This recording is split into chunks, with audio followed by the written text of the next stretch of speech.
Okay ना. नमस्कार. आज आपल्या स्टुडिओमध्ये सन्माननीय प्रकाश चामे सर.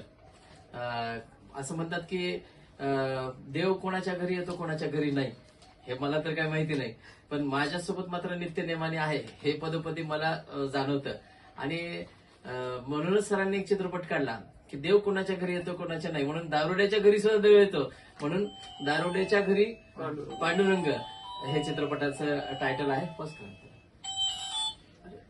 दारुड्याच्या घरी पांडुरंग म्हणजे देवाने कुणाच्या घरी यावं असं नाही, देव हा सगळ्यांना सांभाळतो, म्हणून सरांनी ते टायटल दिलं. आदरणीय प्रकाश चामे सर, जे की आता कायगाव टोका येथे शिक्षक आहेत, शिक्षण देण्याचं ज्ञान देण्याचं काम करतात. ते गंगापूर तालुक्यातील आहेत, कलावंत आहेत. तर त्यांचं या ठिकाणी मी स्वागत करतो. आज पहिल्यांदाच आपल्या स्टुडिओला आलेले आहेत. कला क्षेत्रामध्ये भरपूर आणखी उंच भरारी घ्यावी आणि उत्तम उत्तम काम त्यांच्या हातून घडावं असे मी त्यांना शुभेच्छा देतो आणि स्वागत करतो.